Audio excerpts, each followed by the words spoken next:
Commander Jake Morrison walked through the massive corridors of Nexus Prime, the giant space station that served as the heart of the Galactic Council.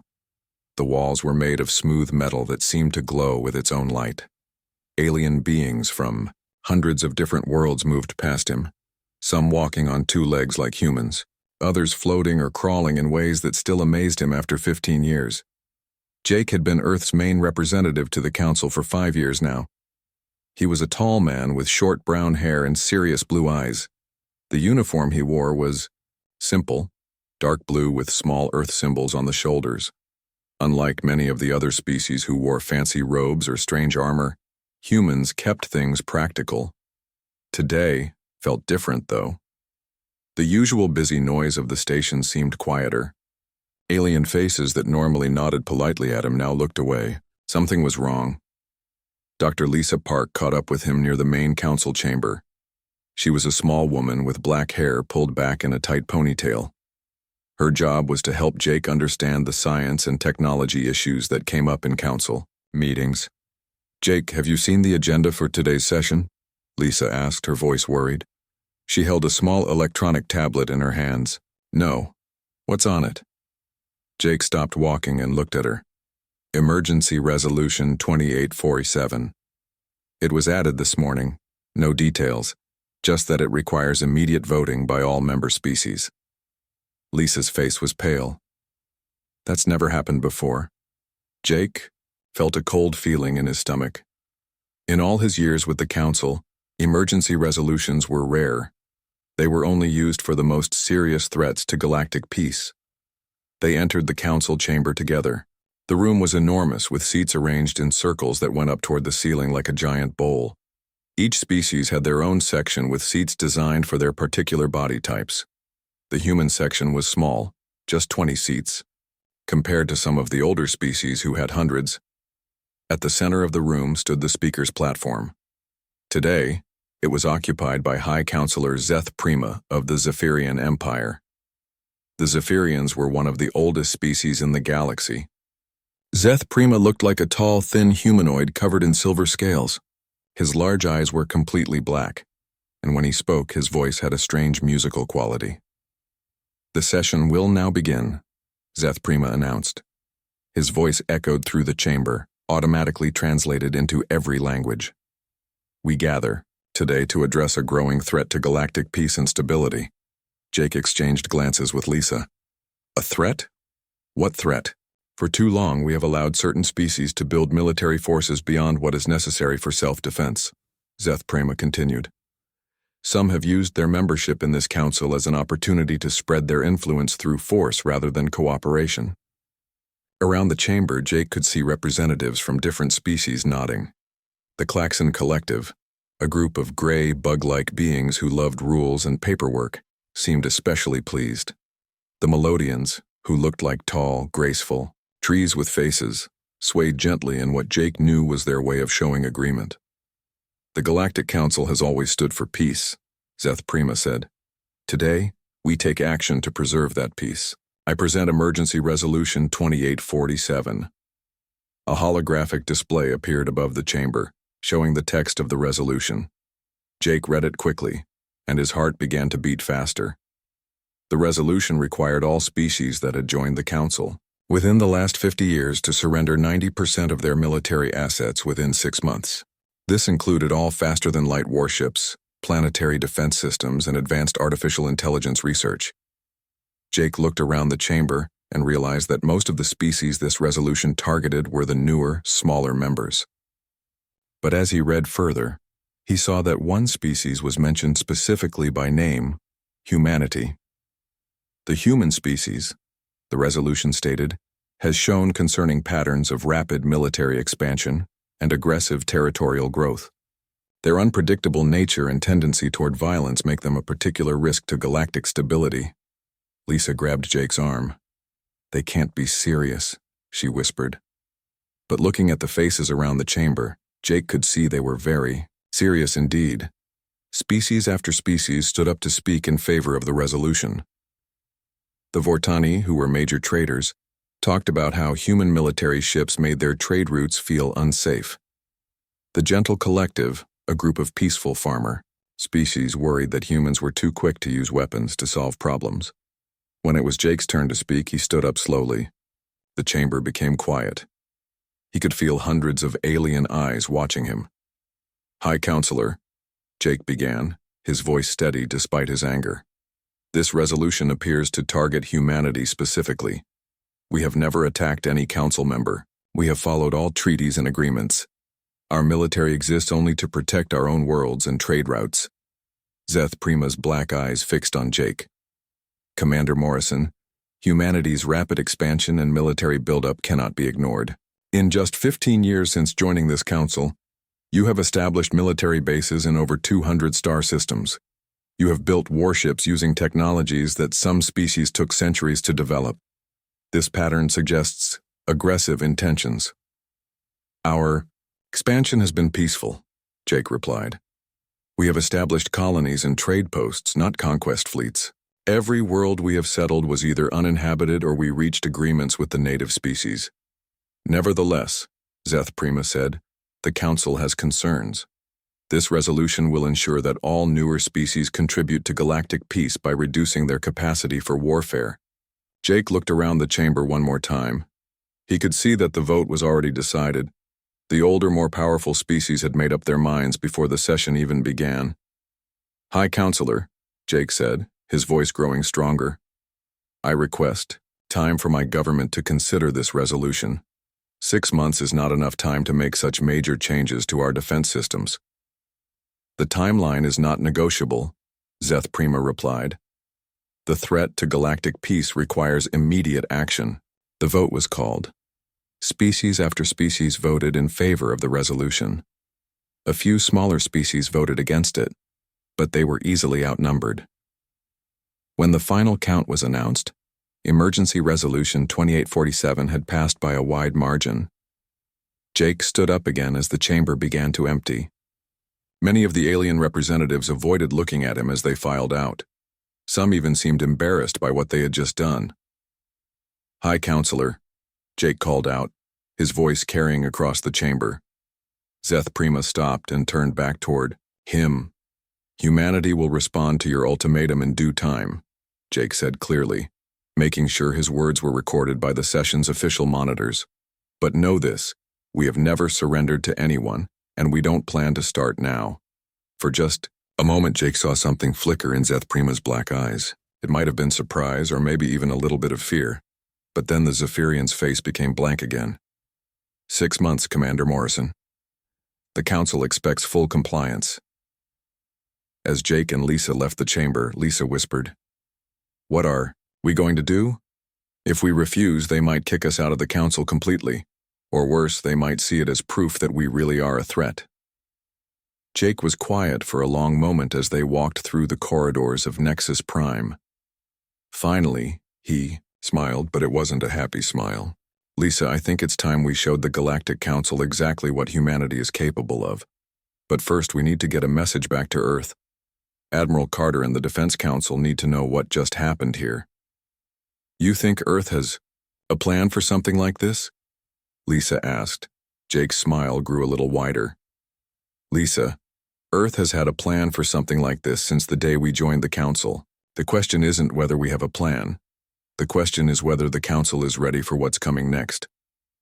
As their ship prepared to leave Nexus Prime, Jake looked back at the massive space station. In 6 months, he would have to return, with Earth's response to the ultimatum. He had a feeling that next meeting was going to be very different from this one. 3 days after returning from Nexus Prime, Jake Morrison stood in a room that officially did not exist. The room was buried deep inside Cheyenne Mountain on Earth, behind doors that required 4 different types of security clearance to open.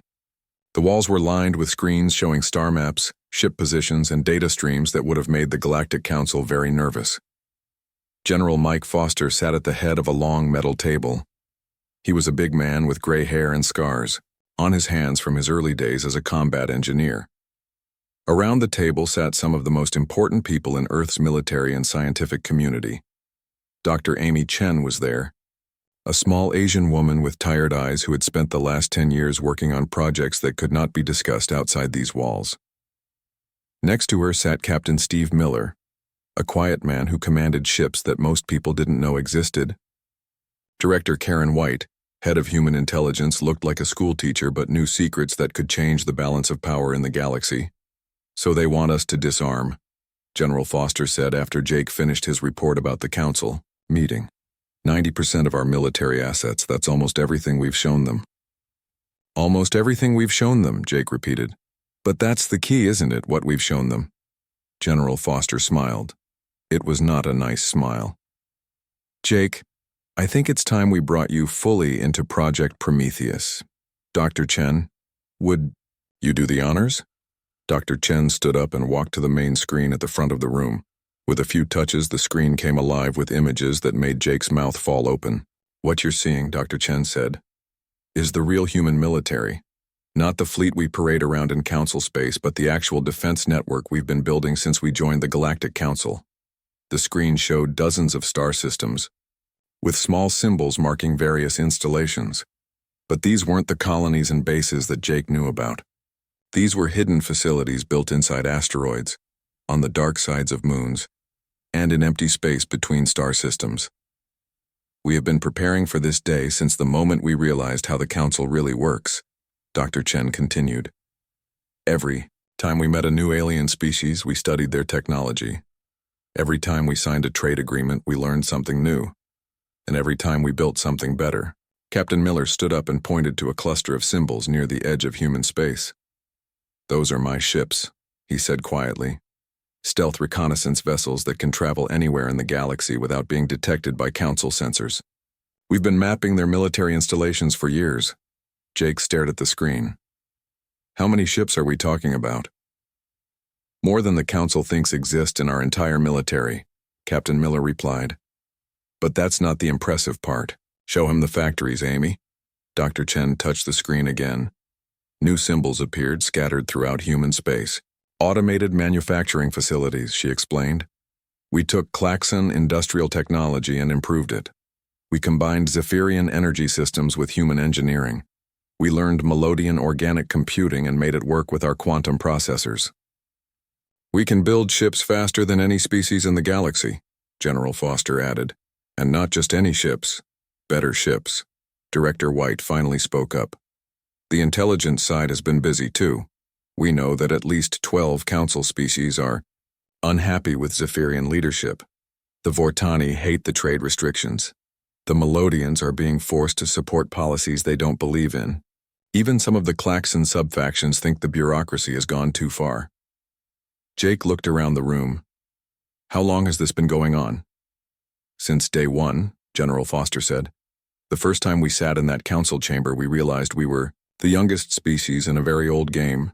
Everyone else had thousands of years to build their positions. We had to catch up fast." Dr. Chen brought up another screen showing technical diagrams that Jake didn't recognize. "We reverse-engineered every piece of alien technology we could get our hands on. Zephyrian energy weapons that took them centuries to perfect. We made them 3 times more powerful in 5 years. Klaxon shield generators, we combined them with human metallurgy to create armor that can stop anything in the Council's arsenal. But the most important thing," Captain Miller said, "is that they have no idea what we're really capable of. Every inspection, every diplomatic visit, every trade negotiation, we've shown them exactly what we wanted them to see." Jake was beginning to understand. "The fleet they know about is our training fleet," General Foster finished. "Good ships, but nothing special. Meanwhile, the real fleet has been training in systems so far from Council space that they don't even know those stars exist." Director White pulled up another display. "We also know that the Zephyrians pushed for this disarmament resolution because their own intelligence services detected some of our technological advances. They're scared." "Scared of what?" Jake asked. "Scared that we're advancing too fast. Scared that we might challenge their position as the dominant military power. Scared that other species might start asking why they have to follow Zephyrian rules instead of making their own choices." Dr. Chen sat back down. "The Council inspection. Teams will arrive in 2 months to verify our compliance with the disarmament order. They're going to find exactly what we want them to find. Old ships, obsolete weapons, and bases that aren't worth much. Meanwhile, Captain Miller added, the real military assets will be completely invisible to them. Our stealth technology is so advanced that our ships can sit right next to theirs and they'll never know we're there. General Foster stood up and walked to a window that looked out over the mountains. Jake, what I'm about to tell you is the biggest secret in human space. We haven't just been building a military. We've been building a completely new way of fighting. Wars? He turned back to face the room. The Council thinks in terms of big fleets and massive battles. They believe that whoever has the most ships and the biggest weapons wins. That's how wars were fought thousands of years ago. But we've learned something different, Dr. Chen said. We've learned that the best way to win a war is to make sure your enemy doesn't realize they're fighting one until it's already over. Jake thought about this. So when the inspection teams come, they'll inspect our decoy facilities and find ships we're happy to give up, General Foster said. They'll write reports about how cooperative humanity is being. They'll congratulate themselves on successfully disarming a potential threat. And then? Jake asked. Director White smiled for the first time since he'd entered the room. And then, we show them what happens when you try to bully the human species. Captain Miller walked over to another console and brought up a star map showing the Sol system, Earth's home system.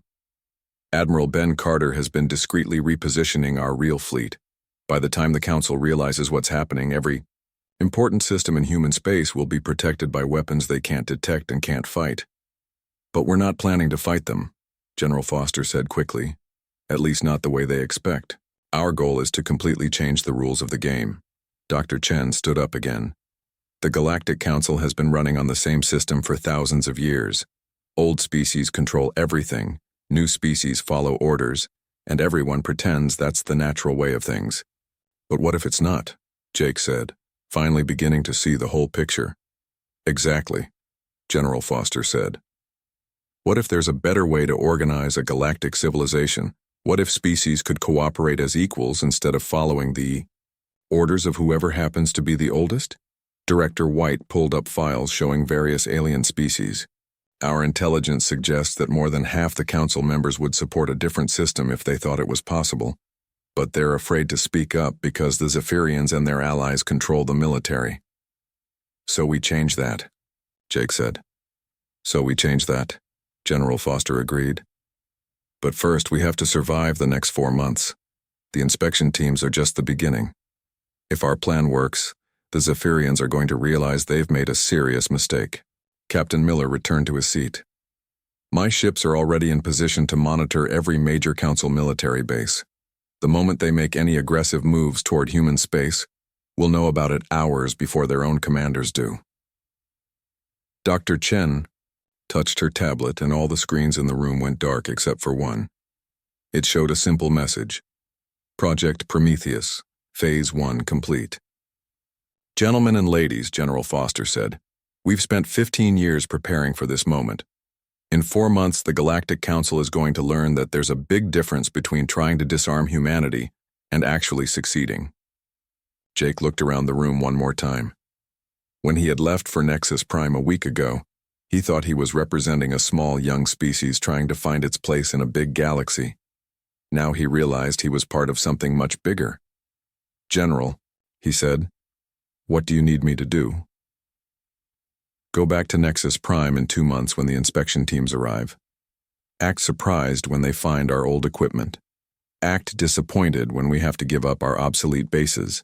And most importantly, keep them convinced that humanity is doing exactly what they ordered us to do. And after that, Ambassador John Hayes had been a lawyer before he became a diplomat, and he had learned that the best way to win an argument was to let your opponent defeat themselves. As he walked through the diplomatic quarters of Nexus Prime, he carried himself with the calm confidence of a man who knew something his enemies did not. The Council inspection of human military assets had gone exactly as planned. Teams of alien experts had visited human bases, counted human ships, and written reports about humanity's reluctant but complete cooperation with the disarmament order. What they had really done was inspect exactly what General Foster wanted them to inspect. old equipment that humanity was happy to give up. Now, 2 months later, John had returned to Nexus Prime with a new mission. Instead of defending humanity against the Council's accusations, he was going to turn the tables completely. Colonel Sarah Kim walked beside him. She was a small woman with sharp eyes who specialized in understanding how different alien minds worked. Her official job was military attaché, but her real job was psychological warfare. "The Melodian representative agreed to meet with us this afternoon," Sarah said quietly. "Dr. Bell thinks they're the key to everything." Dr. Peter Bell was waiting for them in their quarters. He was a tall, thin man who had spent 20 years studying alien cultures. He could predict how different species would react to various situations better than most aliens could predict it themselves. "The Melodians are perfect," Dr. Bell said as soon as they entered the room. "They're naturally peaceful, but they're being forced to support aggressive policies. They're starting to question whether the Council really represents their values." John sat down at a desk covered with files about different Council species. "What about the Vortani?" "The Vortani are angry," Sarah replied. "Agent Torres sent us their internal communications. They're losing money because of trade restrictions that benefit Zephyrian companies. They want change, but they're afraid to act alone." Agent Mary Torres had been working inside the Council bureaucracy for 3 years. As far as anyone knew, she was just another human clerk processing paperwork. In reality, she was gathering intelligence that would reshape the galaxy. "The key," Dr. Bell continued, "is that nobody wants to be the first species to openly challenge the Zephyrians, but if we can get several species to act together—" John nodded. "Then it's not rebellion, it's reform." A soft chime indicated someone was requesting entry.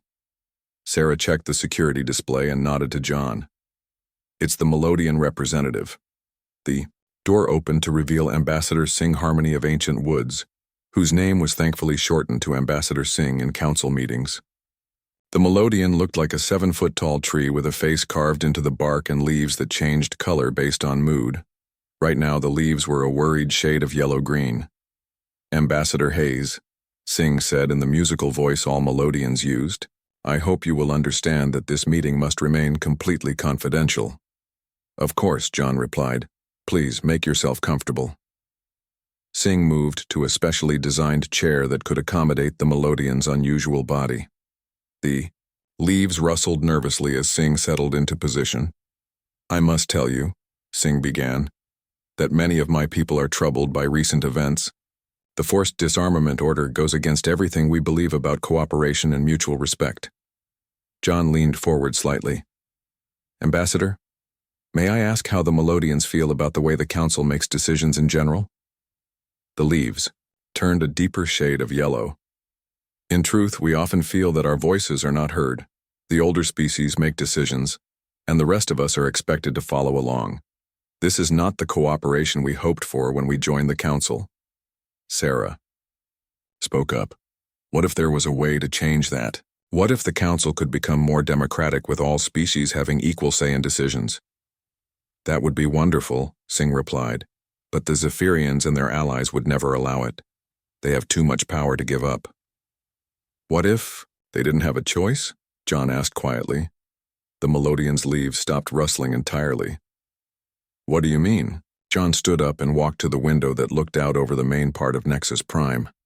"Ambassador, what I'm about to share with you is known only to a few species. Humanity has been gathering evidence about Council operations for several years. We've discovered some interesting things." He turned back to face Singh. "Did you know that Zephyrian companies receive preferential treatment in Council trade agreements?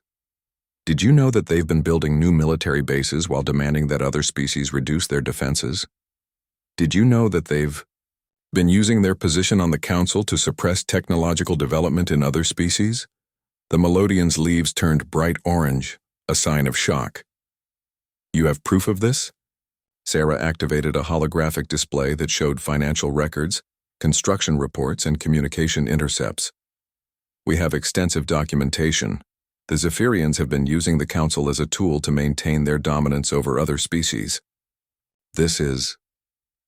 Singh paused, leaves flickering between orange and red. "This is not the council we were promised when we joined." "No, it's not," John agreed. "But it doesn't have to stay this way." Dr. Bell stepped forward.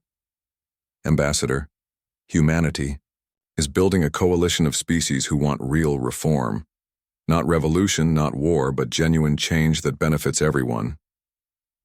"What kind of change?" Singh asked. John sat back down.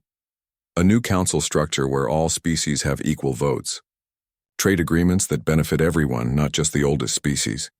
Military policies based on real threats, not fear and control. And most importantly, technological sharing that helps all species advance together." The melodeon was quiet for a long moment. The leaves slowly shifted from red to a thoughtful purple. "How many species support this idea?" "More than you might think," Sarah said. "But we need respected species like the melodeons to help convince others that change is possible." Singh leaned forward. "What would you need from us?" "Just support." "When the time comes," John replied. "We're going to present evidence of council corruption at the next full session. When we do, we'll need species like yours to stand up and demand investigations." "And if the Zephyrians refuse?" John smiled. "Ambassador, the Zephyrians made a serious mistake when they tried to force humanity to disarm. They revealed that they see other species as threats to be controlled, rather than partners to be respected. Once other species understand this, the Zephyrians will find themselves very isolated." The meeting continued for another hour. By the time Ambassador Singh left, the melodeon's leaves had turned a hopeful shade of light green. More importantly, Singh had agreed to quietly approach other species about supporting reform efforts. Over the next few days, John and his team met with representatives from a dozen different species. The Vortani were eager to join once they understood that reform would mean better trade opportunities. Several smaller species jumped at the chance to have equal voices in council decisions. The breakthrough came when Agent Torres provided them with intercepted communications between Zephyrian military commanders discussing the human problem and ways to maintain species hierarchy. The communications made it clear that the disarmament order was just the first step in a plan to reduce the influence of all newer council members. "This is perfect," Dr. Bell said as they reviewed the intercepts. "It proves that the Zephyrians see the council as their empire rather than a democratic alliance." Sarah was working on psychological profiles of key council members. "If we present this evidence correctly, we can force the Zephyrians to defend policies that most council members will find disturbing." "The timing has to be perfect," John said. "We present the evidence, demand investigations, and then offer our alternative proposal all in the same session. We don't give them time to organize a response." Agent Torres sent them one final piece of intelligence that made John smile. The Zephyrians were so confident that the human disarmament had weakened Earth's position that they were planning to introduce additional restrictions on newer species at the next council session. "They're going to overreach," John told his team. "They think they've beaten us, so they're going to push even harder. That's exactly what we need." The night before the crucial council session, John stood on the observation deck of the human quarters looking out at the stars. Sarah joined him there. "Nervous?" she asked. "No," John replied. "Excited. Tomorrow we're going to show the galaxy that humanity doesn't just roll over when bullies push us around." "And if it doesn't work?" John's smile was similar to the one General Foster had worn back on Earth. "Sarah, we've been planning this for 15 years. We've prepared for every possible response the Zephyrians might have. The question isn't whether our plan will work. The question is whether the Council is ready for what comes next." As they watched, ships from various species arrived at Nexus Prime for the Council session. None of them knew that tomorrow would be the day the old order began to crumble. None of them realized that humanity had been playing a much deeper game all along. John thought about Jake Morrison, who was back on Earth coordinating with Admiral Carter and the real human fleet. He thought about the hidden bases and advanced ships that the Council still didn't know existed. President Helen Brooks had never expected to make the most important speech in human history from a small office on Earth, rather than the grand chambers of the Galactic Council. But as she looked at the cameras that would broadcast her words, to every inhabited world in the galaxy, she knew that sometimes the most powerful messages came from the most unexpected places. The 6-month deadline given by the Council had arrived. According to their ultimatum, humanity should have handed over 90% of their military assets by now. Instead, Earth was about to reveal the truth about what they had really been doing for the past 15 years. Admiral Richard Stone stood beside her, wearing the uniform of the true human fleet, a military force that the Council had never seen and never suspected existed. He was a big man with gray hair and steady hands, the kind of person who stayed calm even when the galaxy was about to change forever. Dr. Nancy Green sat at a control console nearby. She was the brilliant scientist who had developed humanity's greatest secret, technology that would make the Council's strategic advantages completely useless. Her fingers moved quickly over the controls as she prepared to demonstrate what human engineering could really accomplish. Commander Paul Johnson was coordinating with special operations teams throughout Council space. His people had been in position for weeks, ready to reveal just how much humanity really knew about Council military installations and government secrets. "Madam President," Admiral Stone said quietly, "all our ships are in position. The moment we begin the broadcast, the Council will know that everything they thought they knew about human military capabilities was wrong." President Brooks nodded. She was a small woman with kind eyes, but today those eyes held the determination of an entire species that refused to be bullied. "Are we sure about this?" she asked. "Once we start this broadcast, there's no going back." Dr. Green looked up from her console. "Madam President, the Council tried to force us to give up our ability to defend ourselves.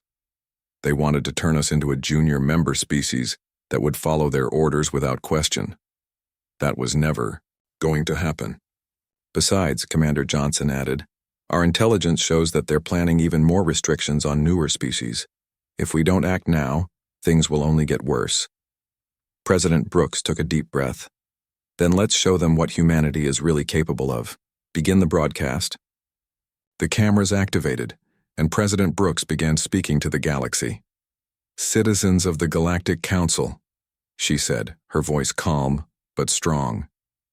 6 months ago, your leaders issued an ultimatum demanding that humanity surrender most of our military assets. They claimed this was necessary for galactic peace.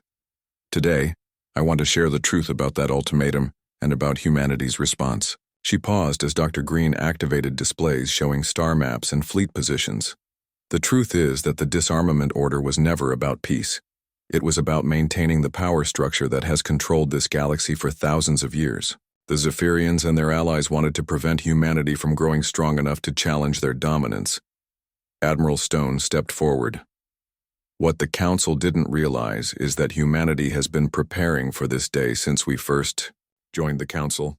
We knew that our rapid advancement would eventually threaten the established order, so we prepared." The displays changed to show ships that no Council member had ever seen before. Sleek, advanced vessels that combined the best technology from every species in the galaxy, improved and perfected by human engineering.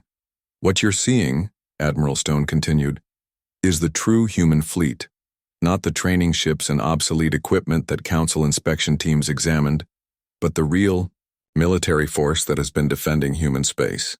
President Brooks resumed speaking. "We have not disarmed. In fact, we have built the most advanced military force in galactic history. But we built it not for conquest, but for protection. Protection for ourselves and for all species who believe that the galaxy should be governed by cooperation rather than domination." Dr. Green activated her greatest achievement, a demonstration of the Infinity Drive. On screens throughout the galaxy, people watched as human ships crossed vast distances in minutes rather than months. "This technology," Dr. Green announced, "allows our ships to travel anywhere in the galaxy almost instantly. Traditional military strategy based on controlling trade routes and strategic positions is now obsolete." Commander Johnson revealed the scope of human intelligence operations. "We know the location of every Council military base. We know the capabilities of every Council warship. We have agents inside every major Council government. Most importantly, we know that many council species are unhappy with the current system, but have been afraid to speak up. The broadcast continued as President Brooks revealed evidence of council corruption, financial records showing how Zephyrian companies received unfair advantages, construction reports proving that the Zephyrians had been building new military bases while demanding other species disarm, communication intercepts demonstrating that the disarmament order was part of a larger plan to reduce the influence of newer council members. The Galactic Council was supposed to be an alliance of equals, President Brooks said. Instead, it has become a tool for maintaining the dominance of the oldest species over everyone else. This is not the galaxy we want to live in. Then came the moment that changed everything. President Brooks looked directly into the cameras and made humanity's counter-proposal. We offer a new vision for galactic civilization, she said. A true alliance where all species have equal votes and equal opportunities, where technology is shared freely to benefit everyone, where military policies are based on real threats, not fear and control. Admiral Stone stepped forward again. To demonstrate our commitment to this vision, we are prepared to share our advanced technologies with any species that supports democratic reform of the Council. The Infinity Drive, improved shield technology, enhanced weapons systems, all of it available to species that believe in equality and cooperation. But, President Brooks added, we will not allow ourselves to be bullied or controlled. Any species that attempts to force humanity into submission will discover that we are far stronger than they imagined. As if summoned by her words, displays throughout the galaxy showed the true scope of human military preparations, hidden bases in asteroid belts, advanced factories in empty space, fleets of ships that had been invisible to Council sensors for years. Commander Johnson provided the most shocking revelation of all. We have defense agreements with 17 Council species who were secretly opposed to Zephyrian dominance. These species have been quietly preparing to support democratic reform. You are not alone in wanting change. The broadcast reached its climax when President Brooks addressed the Zephyrians directly. To the leadership of the Zephyrian Empire and their allies, we say this. Your attempt to force humanity into submission has failed completely. We are not the weak, frightened species you thought you were dealing with.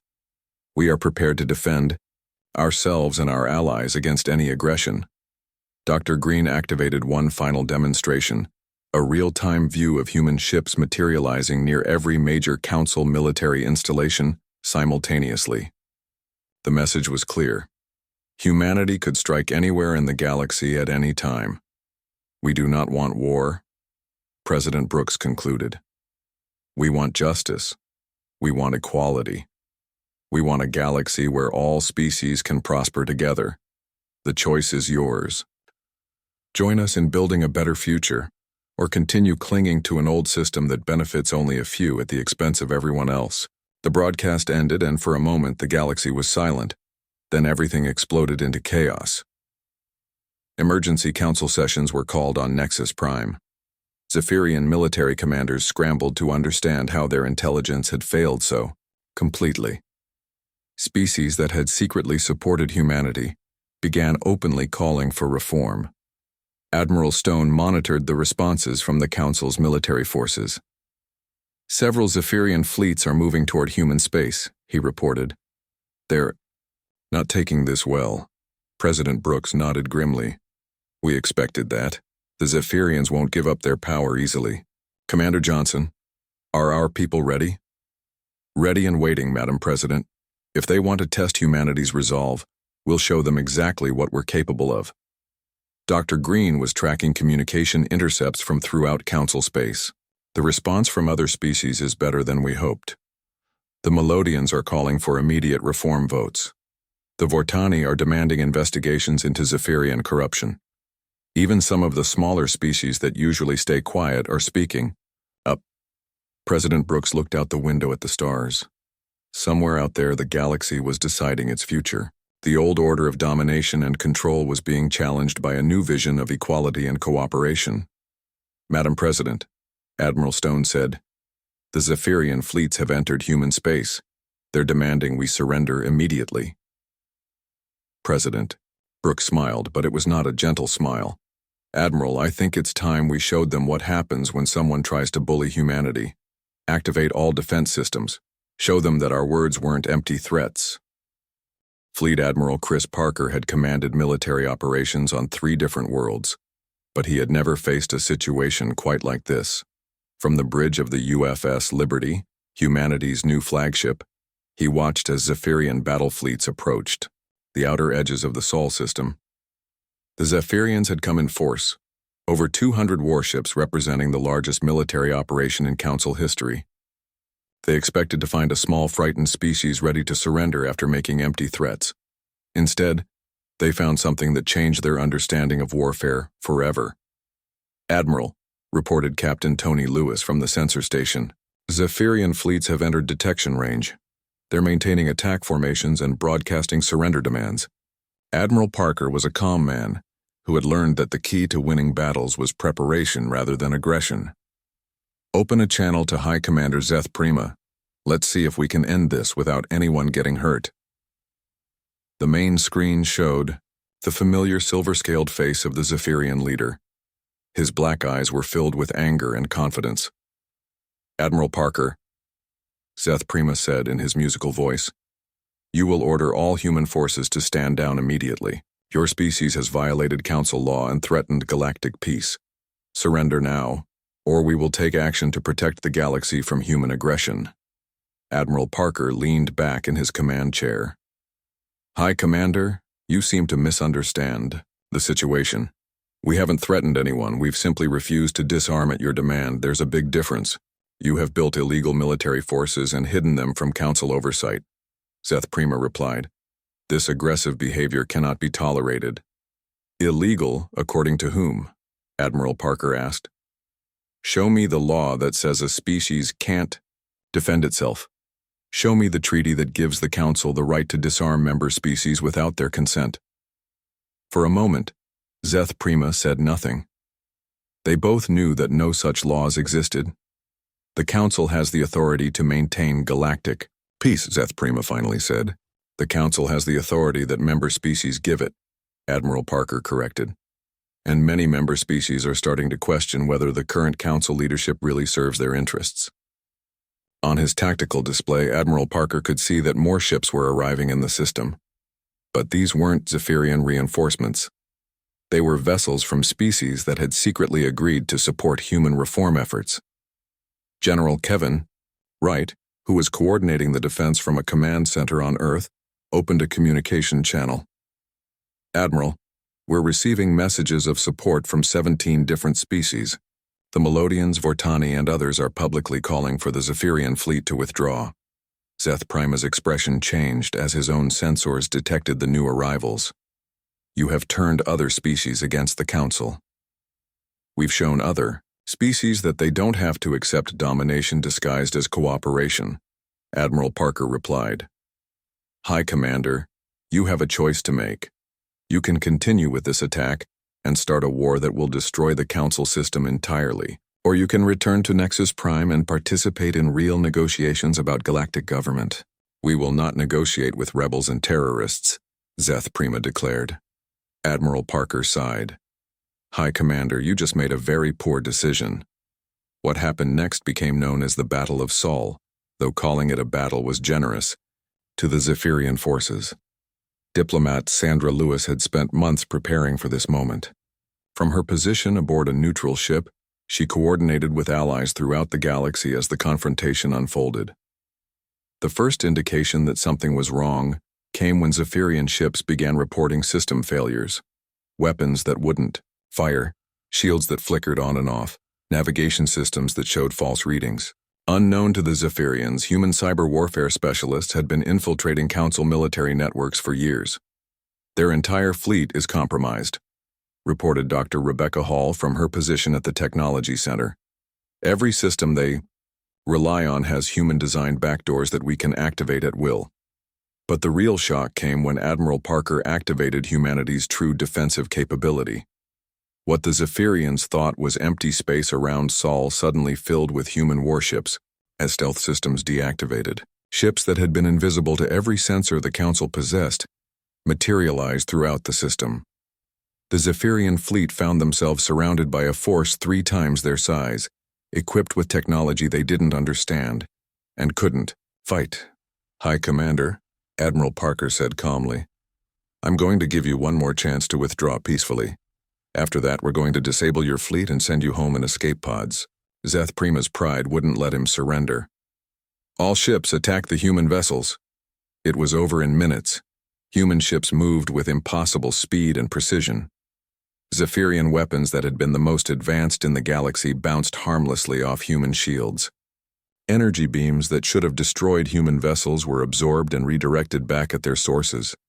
But the most devastating demonstration came when Dr. Hall activated humanity's matter-energy conversion technology. As the Zephyrians watched, in horror, human ships began constructing new vessels in real time from raw materials gathered from asteroids. "Dear gods," whispered a Zephyrian commander on an open channel, "they're building ships faster than we can count them." Within an hour, the mighty Zephyrian battle fleet was completely disabled. Not destroyed. Humanity had deliberately targeted only weapons and propulsion systems, leaving life support intact. The message was clear. Humans could have annihilated the entire fleet if they had chosen to do so. "High Commander," Admiral Parker said as rescue ships began collecting Zephyrian survivors, "I hope this demonstrates that humanity is not the weak species you thought you were dealing with. Now, are you ready to discuss real reform of the Council system?" The aftermath moved quickly. General Wright coordinated the integration of former Council military forces into a new defensive structure. Species that had supported the Zephyrian attack found themselves isolated as more and more Council members openly demanded change. Diplomat Lewis led the negotiations that followed. The old Galactic Council was dissolved and replaced with the Galactic Federation, a democratic alliance where all species had equal representation and voting power. Dr. Hall established the Galactic Technology Exchange, where scientific advances were shared freely among all Federation members. Technologies that had been restricted to older species were now available to everyone. The transformation wasn't without problems.